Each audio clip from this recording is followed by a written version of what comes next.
Gohan from Texas, who wants to talk to possibly my least favorite subject ever in the world, and that is the Shroud of Turin. This is literally probably your least, I would say, least favorite thing ever, Shroud of Turin. But I guess we'll give it a shot. Gohan, you're live. What's up?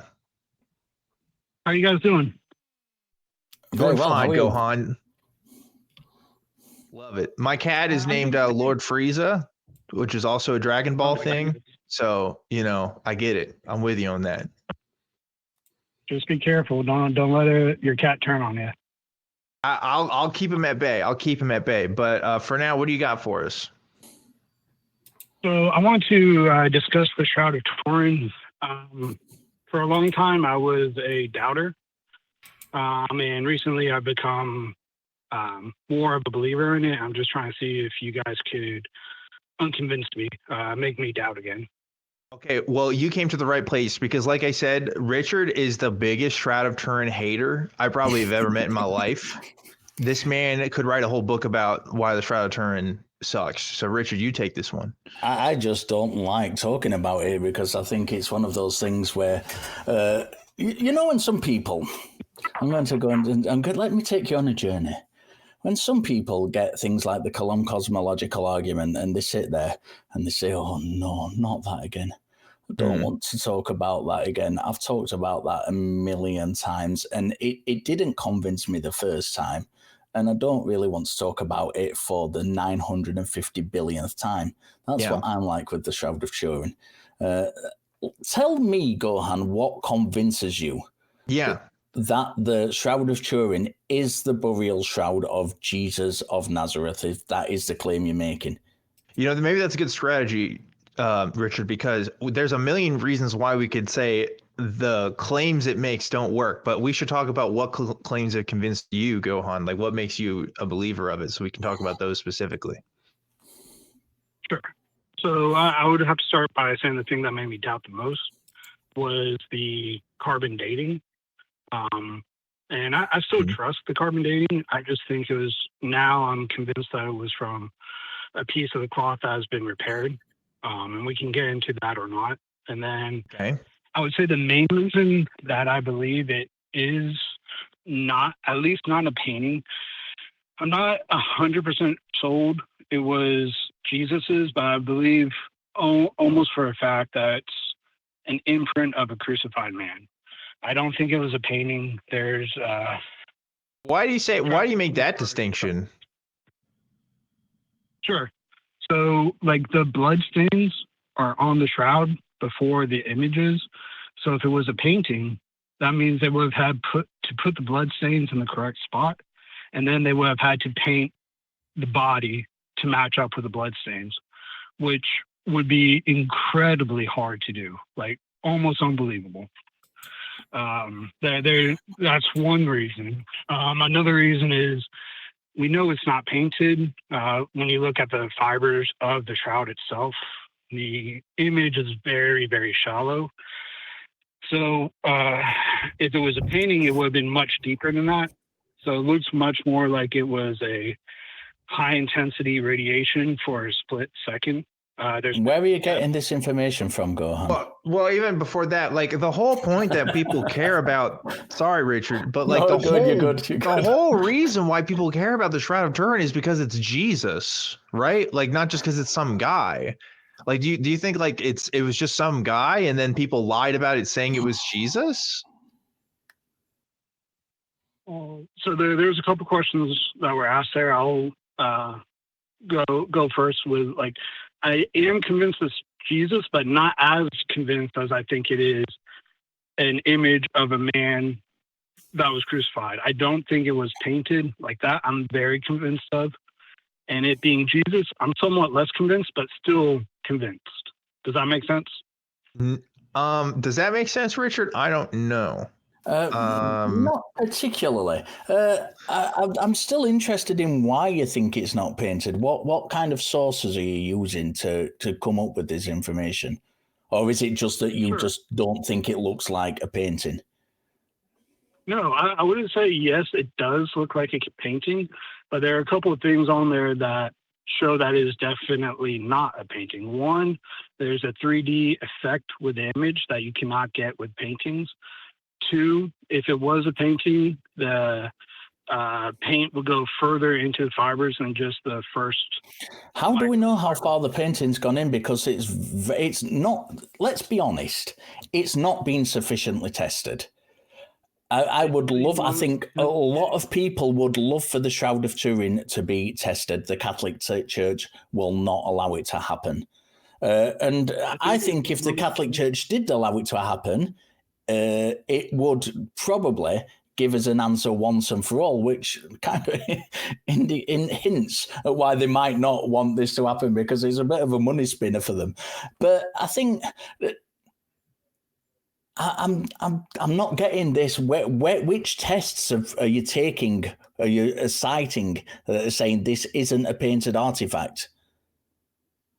Sure. So let me just say really quickly, it is the most tested historical artifact in history. It's not that it hasn't been tested. It's been tested. No, it's not. It's not been sufficiently tested. It has not been anywhere near sufficiently tested. Only small amounts of it have been given over to testing. You say sufficiently. Maybe sufficiently is your root word there, but it has been tested. Oh, it's an important word. It's a very important word, because we could, let's say we just let's take something completely different just to make this point really, really spectacular. If we say that the Mona Lisa is the most tested painting in history, and all we mean by that is that lots of people have looked at it and gone, I think this. Rather than actually getting paint analysis and doing sufficient tests. They've done pigment analysis on it though, Richard. They have done some of that. Is it sufficient to say that? Look, you can go to Wikipedia right now. Look, it says October. Yeah, they had a whole team called the STURP team, which was the Shroud of Turin research project team, and they took analysis of it to see if they could try to get pigments off it and stuff. So they did do some of that. But so has this, because I'm interested in this point that Gohan's making. Yeah, that it's not deep enough to be paint in the fibers. Has this been found? Sorry. Yes, they found the image is not from paint. Sorry, and maybe I'm speaking out of turn. I'm not too sure if I'm butting in or not. Sorry, but carry on, please. They have found that the image was not from paint. It is not from being burnt from a mold. Like some people have thought maybe there was a mold of a crucified man, and then they imprinted this shroud on top of it, and that's how the image was made. That's not it, because that doesn't give any of the 3D effects, and it burns the fibers too deeply. You need to only burn the most shallow portion of the fibers, which rules out paint and any type of mold. So the best looking explanation is radiation. What do you mean by it doesn't give a 3D effect? There's a type of study used to judge the topography of the moon and Mars, where you can take a picture of something and it can tell you 3D how deep something is or how high something is. And they did the same thing with the shroud, and there's a 3D effect of the man who is in the shroud. And that doesn't happen with painting. It only would happen if it was, not only, but a good way for it to happen was through radiation. And so far, radiation seems to be answering all the questions. Why is it saying that it's radiation? I'm missing the connection there. Let's go with this. Yeah, it's a burial cloth of a man. This is why we're getting this 3D image. Fine, no problem with that whatsoever. Where are we getting this radiation thing from? If you put the cloth over a man, it would not look like the shroud. If you put the image that would be on the cloth would not be what is on the shroud. What is on the shroud looks like there was an explosion from the inside for a split second, which left the markings on the shroud. Where are you getting this? Where are you getting this? Because I want to come on to something else in a minute. I want to kind of go off this line and on something else, which I think is really important. But where are you getting this information that it looks like an explosion from the inside? I don't remember the name of the physicist, but there is a physicist who tried to figure out how, if radiation from light could have left the image. And they found that, yes, it could have if it was I think it was like 3.4 billion watts for a split second, could have left the image. So that I don't remember the name of the physicist.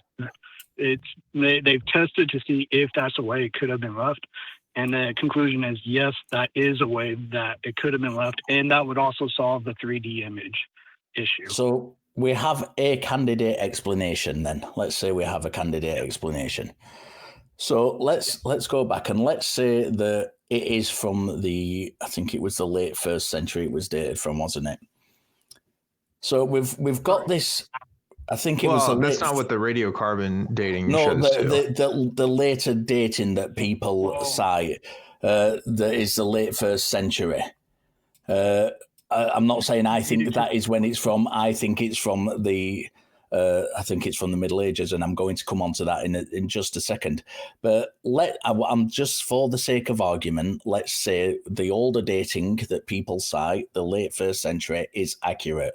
So we've got a late 1st century cloth with a candidate explanation that light came from the inside and caused this image somehow to be on the thing. Why are we then saying it's Jesus? I don't know if any human is told to have light radiating from them. And there is a passage in the resurrection story where there is told to be light radiating from the tomb. There's a passage that says Buddha emits light in the Tripitaka. Why couldn't it have been Buddha?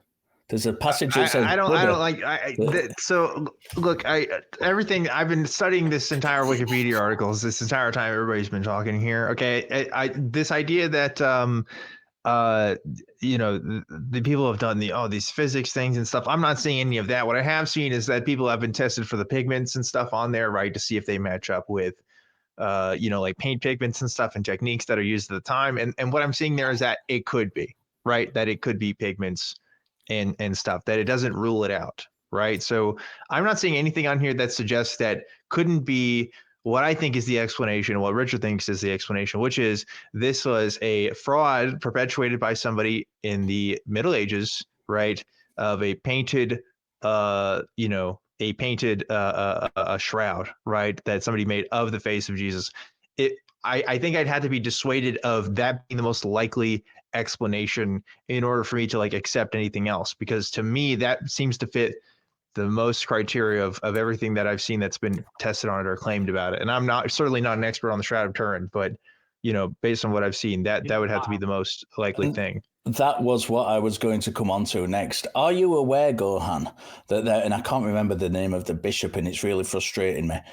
There was a letter sent to the Pope by the bishop who first presented the Shroud of Turin, about the Shroud of Turin, and it was responded to, and they were told not to present it because yes, sir. So if the people at the time aren't accepting this, and there are further letters down the line that suggest it was finally allowed to be presented in this particular church due to monetary reasons. If we have this information, what makes you think that this isn't the best explanation? Because even the people at the time who were discussing it thought it was a fraudulent item. What makes you think that is not the case? I'd like to try to answer both questions, because I think that those are both great questions, both from you, Mr. Richard, and Mr. Dan. But for Mr. Richard's question about we call that provenance of the shroud, where Some bishops were saying, hey, this is a fraud, don't show it. That I don't see why that matters more than some experts saying, nah, hey, it's a fraud. Like, yes, people for a long time have thought it's a fraud. Why should that change my mind? I'm just going to follow the evidence where it goes. I don't care what person Y says from the 1300s. You are caring what person Y says. Wait, let him finish. I want to hear his next part. Go on. If person Y says, hey, like, we're not finding enough pigment on here for this to be a painting, and person B says, yeah, this is definitely a painting, it's a fraud, I'm going to trust where the evidence goes that says, hey, we don't have enough pigment to say this was ever painted. But I would like to get now more into Mr. Dan's question, which was, why am I doubting the fact that it was painted by a medieval artist? One thing I would just, like, I just actually looked into recently. I understand this isn't fair because I've been looking into this a lot and you guys might not have, but as far as painting, on the wrists, there are two different blood stains. There's two stains of blood going at different angles. Do you guys know why that is? Why there's two different blood stains at different angles? Because the artist decided to make it that way? Maybe? Do you know why he would have done that? To emulate Jesus's piercing of the wrists? So when you get pierced, blood will trickle down in one path. But if you are constantly pulling yourself up to breathe, because when you're crucified, you died of asphyxiation. You can't exhale. So in order to exhale, you have to pull yourself up at the wrist, which would change the angle of the arm, which would change the blood, the pulling of the blood. And that's evident on the shroud. An artist in the 13th century, the last time there was a crucifixion was 337. That's when Constantine stopped crucifixions. Other than the Romans, there were no crucifixions. So if the last one was 337, how in the world did an artist know that in order to breathe, you have to pull yourself up in order to breathe? You guys didn't know that. Oh, well, you're jumping to some massive conclusions here. There are two directions. I mean, I don't know, because like I say, I hate the Turin Shroud, so I've not done a great amount of research into it. There are two directions, let's say again, for the sake of argument, you are correct. Let's say there are two directions. Why are you jumping to this is consistent with someone pulling themselves up on a crucifix? Because as far as I'm aware, we don't have any example of anyone being examined after being crucified on a crucifix and pulling themselves up. So we don't know what the pulling would be like. Would you not agree with that? I disagree for one main reason, because we have done like mock crucifixions where we've had people hanging tied to a crossbeam to see how it would affect. And that's how we know that people died. So how do you know the artist didn't do this? Yeah,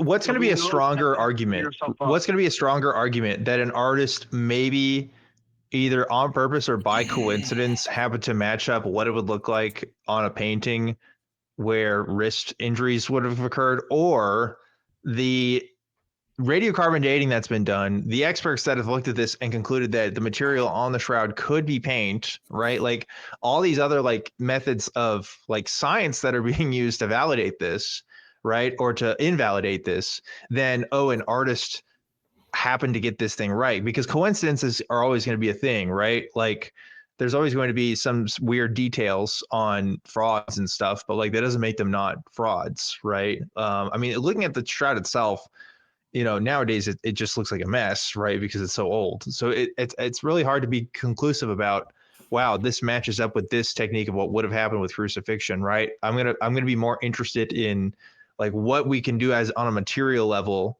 on that kind of analysis, rather than sort of an artistic interpretation of like what could or couldn't happen, right?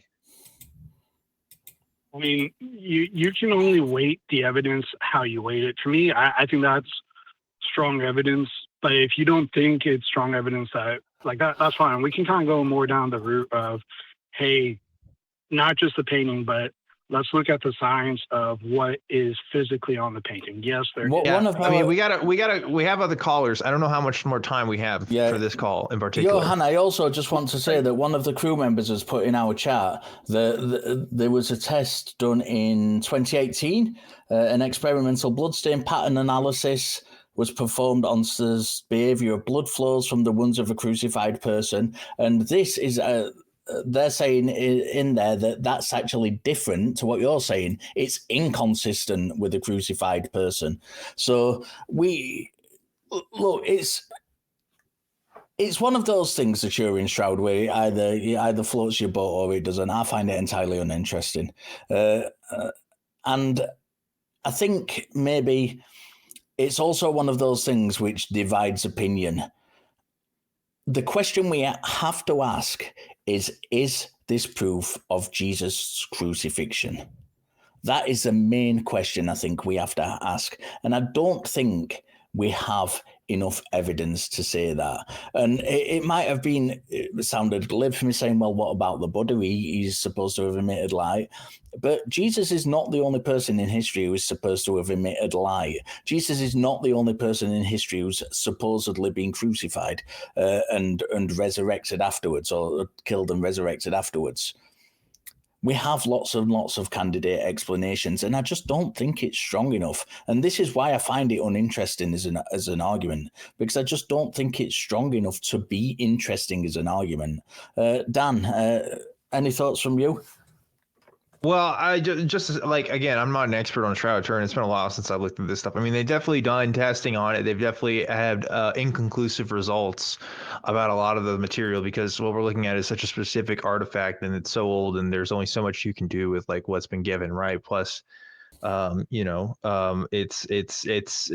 going to be an interesting novelty at best, I think, right? Like, it'd be very hard to demonstrate that this has anything to do with Jesus Christ, let alone his divinity and everything else, like Richard said. But I do think that the tests that they have done, to me, what's weighted most in favor of is that this is a middle-aged forgery.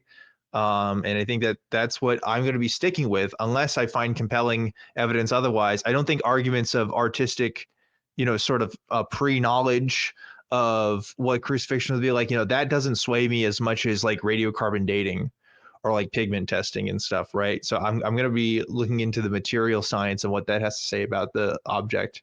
Arguments of providence, as you mentioned, those are interesting as well.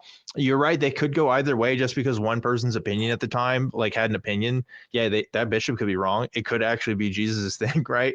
What does the bishop know? But like I said, that's I'm going to rank that less in terms of what I find convincing compared to like analysis of like material.